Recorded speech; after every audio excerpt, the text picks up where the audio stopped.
அதுக்கு ரெக்கவர் ஆகலை 1 or 2 days ஆகுது அப்படின்னா கல்ட் பண்ணிடும். நான் வந்து அதை வந்து ட்ரீட்மெண்ட் பண்ணுறது கிடையாது. இது வந்து உயிருள்ள பொருள் ஃபஸ்ட்டு தெரிஞ்சுக்கணும். இதோட வேல்யூ எப்போ வேணாலும் 0 ஆகும் அப்படிங்கிறது தெரிஞ்சுக்கணும். அது இறந்தாலும் ஒரு மெடிசன் நான் சொல்கிறேன்னா அந்த மெடிசன் உங்களுக்கு செட் ஆகலாம், ஆகாமையும் போகலாம். ஏன்னா நான் இங்கே இருக்கிற ஒரு டெம்பரேச்சர் ஒரு இது வேறு, உங்கள் ஏரியாவில் இருக்கிறது ஒன்று வேறு. அதனால் நான் ஒன்று சொல்கிறது அது உங்களுக்கு சூட் ஆகாது. அந்த கிளைமேட்டுக்கு இப்போ நான்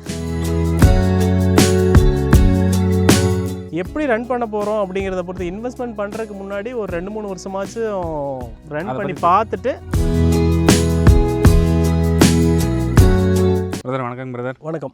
நம்ம பேர் என்ன, நம்ம ஃபார்ம் எங்கே அமைஞ்சிருக்குங்க பிரதர்? ப்ரோ நம்ம பேர் பிரபு. நம்ம ஃபார்ம் பார்த்தீங்கன்னா நாமக்கல் பரமத்தி வேலூர் பிளிகில் பிள்ளைங்கிற பிளேஸில் நம்ம ஃபார்ம் ரன் பண்ணிட்டு இருக்கோம். நம்ம என்ன ரகமான கோழிகள் வந்து வச்சிருக்கோங்க ப்ரோ? நம்ம பெருவடைங்க ப்ரோ. பெருவடை மட்டும்தான் இல்லைங்களா? ஆமாங்க ப்ரோ. எதனால நம்ம பெருவடை மட்டும் வச்சிருக்கோம்? ப்ரோ நாங்கள் வந்து நம்ம ஏரியாவில் கொங்கு பெல்ட்டில் பொறுத்த வரைக்கும் பெருவடை தான் வளர்த்துறாங்க. ஸோ அதை தான் நாங்களும் எடுத்து பண்ணிட்டு இருக்கோம். ஏன்னா லோக்கலில் என்ன மார்க்கெட் இருக்கோ அதை பண்ணால் மட்டும்தான் சஸ்டெயின் பண்ண முடியும். இப்போ இதுவே இப்போ சிறுவடையிலே வந்து நல்ல ஒரு சேல்ஸ் இருக்குதுன்னு சொல்லி நிறைய பேர் சொல்கிறாங்க. நீங்கள் இதிலே கூடவே சிறுவடையும் வளர்த்தலாம் இல்லைங்களா? அது நம்ம ஏரியாவுக்கு செட் ஆகும். ப்ரோ சிறுவடை எதுக்காக நல்லா இருக்குது அப்படின்னு சொல்ல வரேன். என்னன்னு எனக்கு தெரியல. ஏன்னா பெருவடைக்கு இருக்கிற மார்க்கெட் வந்து சிறுவடை கிடையாது. ஏன்னா இது வந்து விளையாட்டுக்கு பயன்படுத்துகிறாங்க, வெயிட் கெயின் அதிகமாக இருக்கும். சிறுவடைங்கிறது வந்து மெயின்டெனன்ஸ் கம்மி. அதாவது வந்து அது விட்டுட்டா அது பக்கத்தில் தீனி எல்லாம் எடுத்துக்கும், அது மெயின்டெனன்ஸ் இல்லை. அந்த மாதிரி வளர்த்துறவங்களுக்கு அது பெஸ்ட்டாக இருக்கும். ஆனால் நமக்கு வந்து கமர்ஷியலாக பண்ணும்போது சிறுவடையை விட பெருவடை தான் பெஸ்ட்டு.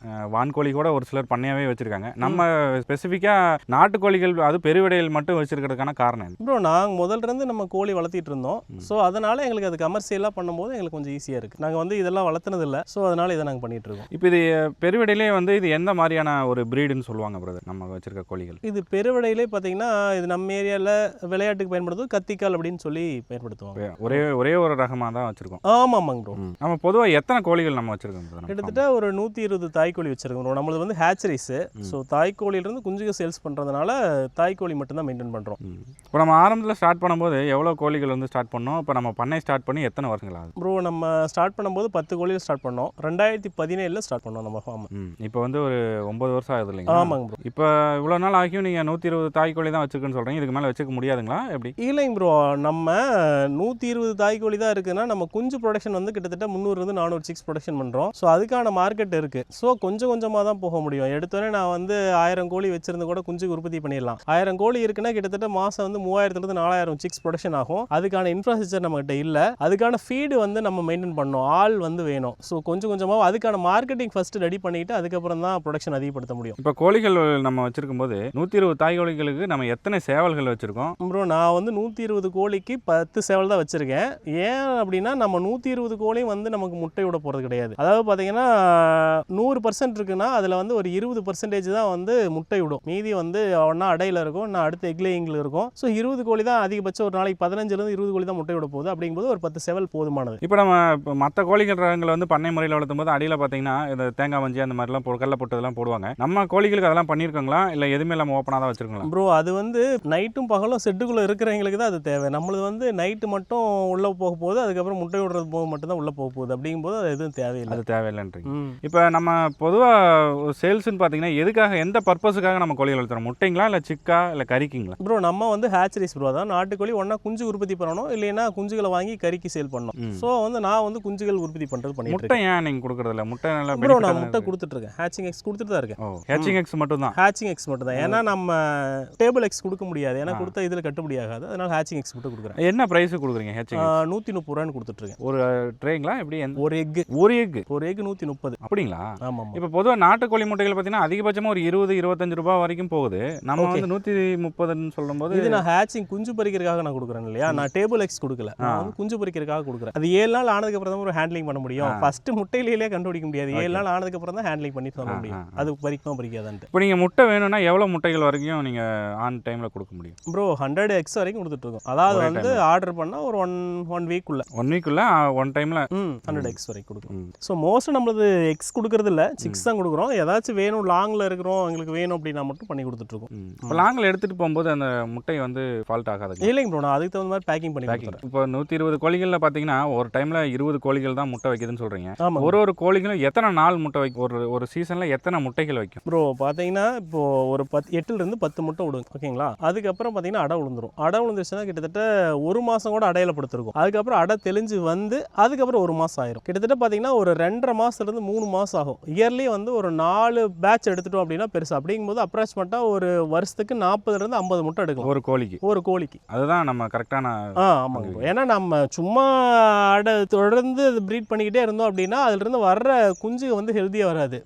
நிறைய பேர் பண்ணுறாங்க, முட்டை விட்டு ஒரு 10 நாள் படுத்துனா மறுபடியும் அடுத்த பக்கம் சேவல் விட்டு மறுபடியும் அது முட்டை எடுக்கிறாங்க. ஆனால் எடுத்தாலும் அதோட குஞ்சுக்கு வந்து வீரியத்தன்மை இருக்காது, நல்லா ஹெல்த்தியாக வராது. இடையில வந்து நோய் எஃபெக்ட் ஆகி இறந்து போயிடும். ஸோ அதனால் குறைஞ்சது அதுக்கான டியூரேஷன் கொடுக்கணும். இப்போ மனிதர்களே இருக்காங்கன்னா அதுக்கான கேப் கொடுக்கணும். அப்படிங்கிற மாதிரி தான் இது கோழிங்களுக்கு அதுக்கான கேப் கொடுத்தே ஆகணும். ஒரு 2.5 மாதத்துலேருந்து 3 மாதம் வரைக்கும் ஒரு பேட்சுக்கு இருக்கும். கண்டிப்பாக இருக்கணும். 2 மாதமாச்சும் இருக்கணும் குறைஞ்சபட்சம். ஓகே. இப்போ பொதுவாக பார்த்தீங்கன்னா இப்போ நிறைய பேர் வந்து நாம் யூடியூப்பில் ஓப்பன் பண்ணாவே வந்து ஒரு நாட்டுக்கோழி வந்து 15 முட்டை இடுது, 20 முட்டை இடுது, 1.5 மாதத்தில் வந்து ஒரு பேட்ச் வருது அப்படின்லாம் நிறையா சொல்கிறாங்க. இப்போ நீங்கள் வந்து பார்க்கும்போது 2.5 மாதத்துலேருந்து 3 மாதம் வரைக்கும் ஒரு பேட்ச் ஆகும். அது 10 முட்டைகள் மட்டும்தான் விடும். அதிகபட்சம் 8 முட்டைகள் கூட விடுறதுக்கு வாய்ப்பு இருக்குன்னு சொல்கிறீங்க. இது அதுக்கான தீவனங்களோ இல்லை அதை பராமரிப்பு அதிகமாக பண்ணும்போது முட்டை அதிகமாக விடுறதுக்கு வாய்ப்பு இருக்குங்களா? இல்லைங்க ப்ரோ, அது இனவெளின்னு ஒன்று இருக்குது இல்லையா? இப்போ நீங்கள் சொல்கிறது எல்லாமே வந்து பெருவடையில் வராது. சிறுவடை, இடைவெட்டு, சொனாலி, இந்த மாதிரி கோழிங்க, கயிறாலி, இந்த மாதிரி கடக்நாத், இதெல்லாம் வந்து அதிக முட்டை.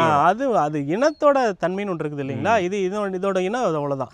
ஸோ அதுக்கான என்ன ஃபீடு போட்டாலும் அது அவ்வளோதான் விடும். ரிசல்ட் என்ன ஃபீடு போட்டாலும் 10 முட்டைகளுக்கு அவ்வளோதான் விடும். இப்போ கோழிகள் வந்து குஞ்சு பொரிச்சதுலேருந்து பார்த்தீங்கன்னா எத்தனை நாளாகவும் அது முட்டையிட ஆரம்பிக்கிறதுக்கு குஞ்சுலேருந்து? ப்ரோ ஒவ்வொன்றும் ஒரு மாதிரி இருக்கும். அதாவது வந்து 2.25, அதாவது வந்து 2 கிலோவில் முட்டை வர்ற கோழி இருக்குது, 2.5 கிலோ ஆகி முட்டைக்கு வரது இருக்குது, 4 கிலோ வந்ததுக்கப்புறம் முட்டைக்கு வரது இருக்குது. அதாவது பார்த்தீங்கன்னா ஒரு 7 மாதத்துலேருந்து 1 வருஷம் வரைக்கும் கூட டியூரேஷன் எடுத்துக்கும் அந்த ஃபர்ஸ்ட் ஈல்டு வர்றதுக்கு. அதாவது வந்து வெயிட்டான கோழிங்களை பொறுத்து 4 கிலோ வந்து முட்டைக்கு வர்றதெல்லாம் உண்டு. ஸோ அதனால அது கொஞ்சம் கரெக்டாக சொல்ல முடியாது. 7லேருந்து 1 வருஷம். 7லேருந்து 1 வருஷம். ஒரு கோழிகள் வந்து எத்தனை பேட்ச் வந்து முட்டை இடும்? தொடர்ந்து அடுத்தடுத்த பேட்ச் வந்து எத்தனை பேட்ச் முட்டை இடும்? அது விட்டுட்டே தான் ப்ரோ இருக்கும். இல்லை எத்தனை வருஷத்துக்கு ஒரு கோழிகள் தாய் கோழி வச்சுக்கலாம் ப்ரோ? கமர்ஷியலாக பண்ணோம்னா ஒரு 4 வருஷம் வச்சுக்கலாம் ப்ரோ. இல்லை அப்படின்னா 10 வருஷம் கூட வச்சுக்கலாம். ஏன்டில் 7 வருஷம் வரைக்கும் கூட வச்சிருந்தோம். நான் ஸ்டார்ட் பண்ணும்போது இருந்த கோழியில் 7 வருஷம், இப்போ தான் ஒரு 2 வருஷத்துக்கு முன்னாடி தான் எல்லாம் ஒரே தாய் கோழி 7 வருஷம் கூட வச்சுக்கலாம். 7 வருஷம் கூட வச்சுக்கலாம். ஆனால் அது ஈல்டு ரொம்ப குறைஞ்சிரும். அதனால குஞ்சுக்கு நல்லா இருக்கும், குஞ்சுக்கு நல்லா பெருசாக வரும். ஆனால் ஹேச்சிங்பிலிட்டி கொஞ்சம் கம்மியாக இருக்கும். ஹேச்சபிலிட்டி. இப்போ நம்ம குஞ்சு பொரிக்கிறதுக்கு எந்த மாதிரியான முறை பயன்படுத்தணும்? கோழியை அடை வைக்கிறாங்களா இல்லை இன்குபேட்டர் அந்த மாதிரி வச்சுருக்கோம்? நம்ம இன்குபேட்டர் யூஸ் பண்ணுறோம் ப்ரோ. இப்போ பெருவடிகள் கோழிகளை இன்குபேட்டர் தவிர்த்துட்டு நம்ம கோழிகள் அடை வச்சே பொரிக்கலாம் இல்லைங்களா? நல்லா அடை காக்குமா அந்த மாதிரி எதனா இருக்கு? கண்டிப்பாக அடை காக்கும் ப்ரோ. ஆனால் நாம வந்து ஹேச்சரி வச்சிருக்கோம். நான் வந்து எனக்கு 5 நாளைக்கு ஒரு டைம் சிக்ஸ் கொடுத்தாகணும். அப்படிங்கும்போது நான் வந்து கரெக்டாக கோழி அடைப்படுக்காது. அப்படிங்கும்போது நான் 5 நாளைக்கு ஒரு டைம் நம்ம இன்குபேட்டர் லோட் பண்ணால் தான் கரெக்டாக குஞ்சு எடுக்க முடியும். இப்போ முட்டை போகிறதா, இப்போ முட்டை வந்து கரு கூடுறதுக்கு எத்தனை நாள் ஆகும்? நம்ம எத்தனை நாள் வந்து அது ஹேச்சரியில் வச்சிருக்கணும்? எவ்வளோ நாள் கழிச்சு குஞ்சு பொரிக்கும் ப்ரோ? அதாவது முட்டை நம்ம லோட் பண்ணுறது 5ஆவது நாள் செக் பண்ணாவே, ஹேண்ட்லிங்ஸ் பண்ணாவே வந்து கரு பிடிக்குதா பிடிக்கலையா அப்படின்னு கண்டுபிடிச்சிடலாம். அதுக்கப்புறம் வந்து பார்த்தீங்கன்னா ஒரு 18ஆவது நாள் வந்து செட்டில் இருந்து ஹேச்சருக்கு மாற்றுவோம். அப்போ செக் பண்ணிக்கலாம் இடையில ஏதாச்சும் கரு இறந்துருக்கா, கரு சிதைவு ஏற்பட்டிருக்கான்னு பார்த்துட்டு அதுக்கப்புறம் ஹேச்சரில் வச்சோம்னா ஒரு 3 நாளில் குஞ்சுக்கு பறிச்சு வெளியில் வந்துடும். இப்போ 100 முட்டை வைக்கிறேன்னா நம்ம 70% 70 முட்டைகள் தான் நமக்கு குஞ்சா மாறும்னு சொல்கிறீங்க. அதை அதிகப்படுத்துறதுக்கு நம்ம என்ன பண்ணலாம் ப்ரோ? அதாவது அதிகப்படுத்துறதுக்கு வந்து பார்த்தீங்கன்னா ஃபீடு நல்லா கொடுக்கலாம். அதுக்கப்புறம் பார்த்தீங்கன்னா ஒரு குறைவான எண்ணிக்கையில் வச்சுக்கிறீங்கன்னா அதிக ரிசல்ட் கொண்டாடுறோம். ஆனால் கமர்ஷியலாக வந்துட்டோம் அப்படின்னா அதுக்கான பாசிபிலிட்டி ரொம்ப கம்மி. ஏன்னா இப்போ ஒரு நம்ம ஓப்பன் ப்ரீடிங் தான் பண்ணுறோம். ஒருத்தர் பார்த்தீங்கன்னா கேஜ் ப்ரீடிங் பண்ணுவாங்க, அதுக்கப்புறம் பார்ட்டிஷன் பண்ணி பண்ணுவாங்க. ஸோ அப்படிங்கும்போது பார்த்தீங்கன்னா அது இண்டிவிஜுவலாக சேவல் அணையும், அதோட ரிசல்ட் இருக்கும். அதுக்கப்புறம் இருந்தாலும் அதுக்கான ஃபீடுன்னு இருக்குது. இது வந்து மேட்ச்சில் தெரியறனால அதோட பர்சன்டேஜ் அவ்வளோதான். இதுவே வந்து பார்ட்டிஷனாவோ இல்லை கேஜ் ப்ரீடிங்கும் பண்ணும்போது ஒரு இல்லை செம்மன் எடுத்து வைக்கிறோம், ஏஐ மாதிரி பண்ணுறோம் அப்படின்னா ரிசல்ட் வந்து ஒரு 90% வரைக்கும் எதிர்பார்க்கலாம். Okay brother. இப்போ நீங்கள் குஞ்சுகள் தான் சேல் பண்ணுறேன்னு சொல்கிறீங்க, என்ன ப்ரைஸுக்கு சேல் பண்ணுறீங்க ப்ரோ? நான் 1 டே வந்து 200 கொடுக்குறேன், 1 மந்த் வந்து 315 கொடுக்குறேன், 2 மந்த் வந்து 500 கொடுக்குறேன். ஆனால் நம்மளுக்கு வந்து எந்த ஒரு டிஸ்கவுண்ட்டும் இல்லை. டிஸ்கவுண்ட் இல்லை, ஃபிக்ஸ்டு பிரைஸ் தான். நம்மளது ஃபிக்ஸ்டு பிரைஸ் தான், எப்போவும் நம்ம டிஸ்கவுண்ட் கிடையாது. ஓகே, அதுதான் முக்கியமான. ஆமாம், அது கண்டிப்பாக சொல்லலாம். ஏன்னா கஸ்டமர் கேட்குறவங்கலாம் இல்லை 1-2 ஃபார்மில் நாங்கள் வந்து டிஸ்கவுண்ட் கொடுக்குறாங்க, நீங்கள் ஏன் கொடுக்குறதில்ல அப்படிங்கிறாங்க. நம்ம கொடுக்குறதில்ல. நீங்கள் என்ன பொருள் என்ன அமௌண்ட் கொடுக்குறீங்களோ அதுக்குண்டான பொருள் மட்டும் தான் நான் தருவேன். தரமான பொருள் இருக்கும். அதனால நீங்கள் காசு கொடுத்தீங்கன்னா அதுக்கான பொருள் வரும். டிஸ்கவுண்ட் நம்மளுக்கு கிடையாது. இப்போ அதுக்கு மேலே இருக்கிற கோழிகள், அதாவது இப்போ 350 ரூபாய்க்கு மேலே அதோட இப்போ ஒரு தாய் கோழிகளாகவே கேட்குறாங்க அப்படின்ற பட்சத்தில் நம்ம கொடுக்க முடியுங்களா? கண்டிப்பாக பண்ணுறாங்க ப்ரோ. அடல்ட்டு கொடுக்குறோம். ஆனால் அது வந்து எல்லா டைமும் சேல்ஸுக்கு வராது. அது சில டைம் வந்து வரும். நம்மள்ட்ட அதிகமாகும் போது கொடுப்பீங்களா? அதிகமாகும் போது அப்படிங்கிறதோட நான் அதுக்குன்னு சில பேட்ச் எடுத்திருப்பேன். பார்த்தீங்கன்னா வருஷத்தில் ஒரு குறிப்பிட்ட நாள் வந்து அடல்ட்டாக கொடுக்குறக்குன்னு சிலதை வச்சிருப்பேன். ஸோ அது வரும்போது சேல்ஸ் பண்ணுவேன். ஒரு பேட்ச் நிறுத்தியிருப்பேன். அது அடல்ட்டாக வரும்போது ஏன்னா சிலர் கேட்பாங்க. அது இல்லாமல் நார்த் இந்தியா சைடு ரொம்ப அந்த அடல்ட்டுக்கு தான் ரொம்ப விரும்புகிறாங்க அப்படிங்கிறனால அதுக்காக நிறுத்தியிருப்பேன். இப்போ நம்ம சேல்ஸ் பார்த்தீங்கன்னா எங்கே வரைக்கும் சேல்ஸ் பண்ணுறோம், எந்த முறையில் சேல்ஸ் பண்ணுறோம்? ப்ரோ நம்ம இந்தியா ஃபுல்லாக கொடுக்குறோம், ட்ரெயினில் அனுப்புகிறோம், ஜார்க்கண்ட் வரைக்கும் போகுது. இப்போ நம்ம கோழி வாங்கணும்னு நினைக்கிறவங்க நேரில் வந்து பார்த்து தான் வாங்கணுங்களா, இல்லை ஃபோனில் வீடியோஸ் அனுப்பிச்சு வாங்க முடியுங்களா, இல்லை எந்த மாதிரி வந்து அவங்க வாங்கிக்கிறதுக்கு வாய்ப்பு இருக்குது நம்ம? ப்ரோ நான் என்னோட தனிப்பட்ட கருத்து என்ன சொல்லணும்னா, முடிஞ்ச வரைக்கும் யூடியூபோ இன்ஸ்டாவோ பார்த்து வாங்குறத விட நேரில் ஒரு டைம் விசிட் பண்ணி ஃபார்மில் என்ன இருக்குது அப்படின்னு பார்க்குறது ஒன்று. அதுக்கப்புறம் வந்து ஆல்ரெடி ஏதாவது கஸ்டமர் எடுத்திருந்தாங்கன்னா அவங்ககிட்ட ஒரு ஃபீட்பேக் கேட்டு எடுக்கிறது பெஸ்ட்டுன்னு நான் சொல்லுவேன். சிக்ஸை ஏன்னா நம்ம சிக்ஸுக்கு இன்வெஸ்ட்மெண்ட் பண்ணுறது கம்மி தான். அதுக்கப்புறம் பார்த்தீங்கன்னா அதுக்கு ஃபீட் போட்டு மெயின்டைன் பண்ணி கடைசியாக வரும்போது அதோட ப்ரொடக்ஷன் காஸ்ட்டை விட அது வந்து கம்மியாக சேல் பண்ணுறோம் அப்படின்னா அது லாஸ் ஆயிரும். அதனால் சிக்ஸை வந்து கம்பல்சரி பார்க்கணும்னு சொல்லுவேன். பேரண்ட் ஸ்டாக்லாம் கிட்டத்தட்ட 10 வருஷமாக வச்சுருக்கேன், 10 சின்னதுலேருந்தே வச்சுருக்கேன். இதோட லைனேஜ் அப்படிங்கிறது அவ்வளோ சீக்கிரம் நோய் எதிர்ப்பு நோய் வந்து அஃபெக்ட் ஆகாத அளவுக்கு நம்ம லைனேஜ் கொண்டாந்துருக்கோம். அதாவது வந்து நோய் எதிர்ப்பு ஸ்ட்ராங்காக இருக்கிற மாதிரி லைனேஜ் கொண்டாந்துருக்கோம். நான் மெயினாக ஃபோக்கஸ் பண்ணது என்னன்னா, சடனாக ஒரு டிசீஸ் வந்து அஃபெக்ட் ஆகி இறந்துடக்கூடாது. அந்த மாதிரி ஃபில்டர் பண்ணி நான் கொண்டாந்துருக்கேன். என்னோட லைனேஜ் அப்படிங்கிறது ஒரு சின்ன நோய்க்கு வந்து இறந்து போகாது, ஸ்ட்ராங்காக இருக்கும். அவ்வளோ சீக்கிரம் நோய் எஃபெக்ட் ஆகாத லைனேஜ் நான் கொண்டாடுறேன். நான் வந்து விளையாட்டுக்காக மெயினாக ஃபோக்கஸ் பண்ணலை. இப்போ நாட்டுக்கோழிகள் வந்து கொத்திக்கிற ப்ராப்ளம் அதிகமாக இருக்குன்னு சொல்லுவாங்க பொதுவாகவே. நம்ம ஃபார்மில் அதை தவிர்க்கிறதுக்கு நம்ம என்ன பண்ணியிருக்கோம்? ப்ரோ அது தாய் கோழிங்கெல்லாம் கொத்திக்காது ப்ரோ, குஞ்சுக்கு தான் கொத்திக்கும். அது குஞ்சுகளோட தன்மையே பார்த்தீங்கன்னா அது கொத்திக்கிற தன்மை தான். அது வந்து ஒரு ஹேபிட். ஸோ அதுக்கு நம்ம வேற ஏதாவது ஒன்று கொடுத்துட்டோம்னா அது கொத்திக்காது. ஒன்றா நான் வந்து வாழை மரம் எடுத்துகிட்டு வந்து போட்டுருவேன், இல்லைன்னா ஏதாவது பச்சைத்தலை இருந்துச்சுன்னா அதை கொத்திட்டு வந்துடும். ஆனால் அப்போ கொத்திக்கும். டெய்லியுமே போடுற மாதிரி இருக்குங்களா? போட்டுரும் ப்ரோ. அதாவது ஒரு வாழை மரம் எடுத்துகிட்டு வந்து போட்டோம்னா 2 நாள் இருக்கும். இப்போ நம்ம சேல்ஸ் டைம் பார்த்தீங்கன்னா இயர்லி ஒன்ஸ் அந்த மாதிரிங்களா, இல்லை எப்போ கேட்டாலும் நம்ம சேல்ஸ் பண்ணுறதுக்கு அவைலபிள் இருக்குதுங்களா? ப்ரோ 5 days ஒன்ஸ் வந்து நான் 1 day சிக்ஸாக கொடுக்குறேன். அதுக்கப்புறம் பார்த்தீங்கன்னா 1 month 2 monthலாம் ஆர்டர் பண்ணாங்கன்னா அது இடையில பேட்சாக கொடுக்குறேன். எக்ஸ் கேட்டாங்கன்னா ஒரு 3 days ஒன்ஸ் கொடுக்குறேன். அடல்ட் பார்த்தீங்கன்னா நான் வந்து அப்ராக்சிமேட்டாக ஒரு 6 month ஒன்ஸ், அதாவது பார்த்தீங்கன்னா சம்மர் சீசன் முடிஞ்சு வரும்போது வந்து பனிக்காலம் மழை காலத்தில் வந்து அடல்ட் கொடுக்குறேன். ஏன்னா அப்போ தான் வந்து நார்த் இந்தியா சைடு வந்து எடுத்துக்குவாங்க. ஏன்னா இப்போ இந்த சம்மர் சீசனில் வந்து நார்த் இந்தியா சைடு டிரான்ஸ்போர்ட் பண்ண முடியாது. ஏன்னா ட்ரெயினில் 2 நாள் போச்சுன்னா கோழிங் இறந்துடும். ஸோ அதனால் சம்மர் சீசனை தவிர்த்துட்டு இந்த டைம் ஹோல்ட் பண்ணிக்குவேன். வின்டர் சீசனில் சேல் பண்ண ஆரம்பிப்போம் அடல்ட். இப்போ நம்ம கோழிகளுக்கு நம்ம எந்த மாதிரி உணவுகள் கொடுக்குறோம் பிரதர்? அதாவது சின்ன குஞ்சுகளுக்கு எந்த மாதிரி கொடுக்குறோம், கொஞ்சம் அடல்ட்டாக இருக்கிற கோழிகளுக்கு நம்ம எந்த மாதிரி உணவுகள் கொடுக்குறோம்? ப்ரோ நான் சிக்ஸுக்கு பார்த்தீங்கன்னா ஸ்டார்டர் ப்ரீ ஸ்டார்டர் கொடுக்குறேன். அதுக்கப்புறம் பார்த்தீங்கன்னா தாய் கோழிகளுக்கு பார்த்தீங்கன்னா ஃபினிஷரு லேயர் கொடுக்குறேன். அதுக்கப்புறம் அடிஷனலாக மக்காச்சோளம் கம்பும் கலந்துக்கிறேன். இப்போ இது எல்லாமே நம்ம பிராண்டடான தீவனங்கள் நீங்கள் வாங்கி போடுறதா சொல்கிறீங்க. இப்போ நம்மளே மேக் பண்ணுற மாதிரி கலப்பு தீவனங்கள்லாம் இருக்குது இல்லைங்களா? நிறைய பொருட்கள் நம்ம மிக்ஸ் பண்ணி போடலாம் இல்லைங்களா? அதாவது வந்து நம்ம கம்பெனி ஃபீடு வாங்குறத விட நம்ம உற்பத்தி பண்ணும்போது அதோட காஸ்ட் வைஸ் அதிகமாக இருக்கும். ஏன்னா வந்து ஒரு கம்பெனி எடுக்குது அப்படின்னா டன் கணக்கில் எடுப்பாங்க. ஸோ நமக்கு வந்து ஒரு மக்காச்சோளம் 30 ரூபாய்க்கு கிடைக்குது அப்படின்னா அவங்களுக்கு 20 ரூபா 22 ரூபாய்க்கு தான் கிடைக்கும். ஸோ அப்படிங்கும் போது அவங்க மார்ஜின் ஒரு 24 ரூபா ரேஞ்ச் வச்சு கொடுக்க முடியும். நம்மளால வந்து அது பண்ண முடியாது. அது சின்ன அளவில் பண்ணும்போது அது செட் ஆகாது. பிரதர் நம்ம கோழிகளுக்கு பசுந்தீவனங்கள் கொடுக்குறோங்களா இல்லை அது இல்லைங்களா? இல்லைங்க ப்ரோ, பசுந்தீவனம்லாம் நம்மகிட்ட இல்லை, கொடுக்குறதில்ல. இப்போ நம்ம கோழிகளுக்கு பெருசாக நோய் தாக்கக்கூடிய வாய்ப்பு இல்லை. அப்படி தாக்குற மாதிரி இருந்தால் எந்த மாதிரியான நோய்கள் தாக்கும், அதை எப்படி நீங்கள் ப்ரிவென்ட் பண்ணுறீங்க? என்ன மருந்துகளை? ப்ரோ சளி வரும் ப்ரோ, சளி கம்ப்ளைண்ட் வரும். அதுக்கு வந்து பேசிக்கான ஆன்டிபயோட்டிக் கொடுக்குறோம். அதுக்கு ரெக்கவர் ஆகலை 1 or 2 days ஆகுது அப்படின்னா கல்ட்டு பண்ணிடும். நான் வந்து அதை வந்து ட்ரீட்மெண்ட் பண்ணுறது கிடையாது. அதை நாங்கள் சமையலுக்கோ இல்லை சேலோ பண்ணிடுவோம். அதை வந்து நாங்கள் வச்சு ட்ரீட்மெண்ட் பண்ணி பார்த்துட்டு இருக்கிறதுக்கு ஒத்து வராது. ஒரு 2 days வந்து ஆன்டிபயோட்டிக் கொடுப்போம். அது ரெக்கவர் ஆகி வந்துடும். ஒரு 1 weekல அது ரெக்கவர் ஆகலை அப்படின்னா அதை நாங்கள் இது பண்ணிடுவோம். பிரச்சனை வருது அப்படின்னா நீங்கள் சொல்கிறதெல்லாம் கரெக்டு தான். நம்ம ஃபார்மில் அதிகபட்சம் ஒரு மழை காலத்துலையோ பனி காலத்துலையோ அந்த மாதிரி வரும். அப்போ வந்து நம்ம சுடுதண்ணி வச்சுக்கிட்டாவே போதுமானது. அதாவது வந்து தண்ணியை வந்து ஃபஸ்ட்டு வந்து சளி இந்த மாதிரி கம்ப்ளைண்ட்லாம் வந்து தண்ணியில் இருந்தால் ஸ்ப்ரெட் ஆகும். ஸோ தண்ணியை சுத்தமாக வச்சுருந்தாவே பெருசாக வராது. நம்ம செட்டு வந்து இவ்வளோ தாய் கோழிகளுக்கு எவ்வளோ பெரிய செட்டு அமைச்சிருக்குங்க ப்ரோ? தாய் கோழிக்குன்னு பார்த்தீங்கன்னா 20க்கு 17, குஞ்சுகளுக்கு பார்த்தீங்கன்னா 50க்கு 22. இப்போ இந்த தாய் கோழிகளுக்கு அந்த செட்டு வந்து சின்னதாக இருக்கிற மாதிரி இருக்குது, அது எப்படி ப்ரோ? இது பார்த்தீங்கன்னா இங்கே முட்டையோட கோழிக்கு மட்டும்தான் ப்ரோ இந்த செட்டு வச்சிருக்கேன். அடக்கோழிங்களுக்குலாம் இன்னொரு இடத்துல செட்டு போட்டிருக்கேன். இப்போ நம்ம செட்டு அமைக்கிற முறை வந்து கிழமேற்கில் அமைக்கணுங்களா இல்லை வட தெற்கில் அமைச்சா நல்லா இருக்குங்களா? ப்ரோ மோஸ்ட்டாக பார்த்தீங்கன்னா கிழக்கு மேற்கு தான் அமைப்பாங்க. அப்போ தான் வந்து அந்த சூரிய வெளிச்சம் வந்து டேரெக்டாக உள்ளே படாமல் இருக்கும். ஸோ அதனால் வந்து இந்த மாதிரி தான் அமைப்பாங்க. அது நம்ம நாட்டுக்கோழிக்கு தேவையில்லை, இருந்தாலும் வந்து நம்ம அந்த மாதிரி தான் அமைச்சிருக்கோம். இப்போ நம்ம 120 தாய் கோழிகளுக்கு நம்ம செட்டு அமைக்கணும், ஒரு ஃபஸ்ட்டு ஸ்டார்ட் பண்ணுறவங்க ஒரு செட்டு அமைக்கணும், அதை வந்து பராமரிப்பு பண்ணணும்னா எவ்வளோ செலவு ஆகிறதுக்கு வாய்ப்பு இருக்குது ஆரம்பத்தில்? ப்ரோ 120 தாய் கோழி ஆரம்பிக்கணும்னு நினைக்கிறவங்களுக்கு ப்ரோ செட்டு இப்போல்லாம் பேனல் சீட்லேயே இருக்குங்க ப்ரோ. பேனல் சீட்லேயே போட்டு சிம்பிளாகவே ஆரம்பிச்சிக்கலாம். நம்ம எப்படி ரன் பண்ண போகிறோம் அப்படிங்கிறத பொறுத்து இன்வெஸ்ட்மெண்ட் பண்ணுறதுக்கு முன்னாடி ஒரு 2-3 வருஷமாச்சும் ரன் பண்ணி பார்த்துட்டு அதுக்கப்புறம் இன்வெஸ்ட்மெண்ட் பண்ணுறது பெஸ்ட்.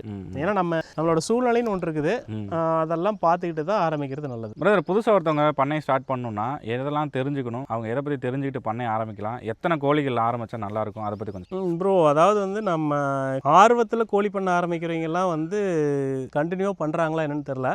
இது வந்து உயிருள்ள பொருள் ஃபஸ்ட்டு தெரிஞ்சுக்கணும். இதோட வேல்யூ எப்போ வேணாலும் 0 ஆகும் அப்படிங்கிறது தெரிஞ்சுக்கணும். அது இறந்தாலும் அடுத்து எடுத்து உங்களால் வந்து நிற்க முடியுமா அப்படின்னா மட்டும் ரன் பண்ணுங்கள், இல்லை ஸ்டார்ட் பண்ணுங்கள், இல்லை ஸ்டார்ட்டே பண்ணாதீங்க. அதாவது வந்து இழப்பு வந்தால் ஏற்றுக்கிறதுக்கு மனப்பக்குவம் இருந்தால் ஸ்டார்ட் பண்ணுங்கள், இல்லைன்னா வேண்டாம்.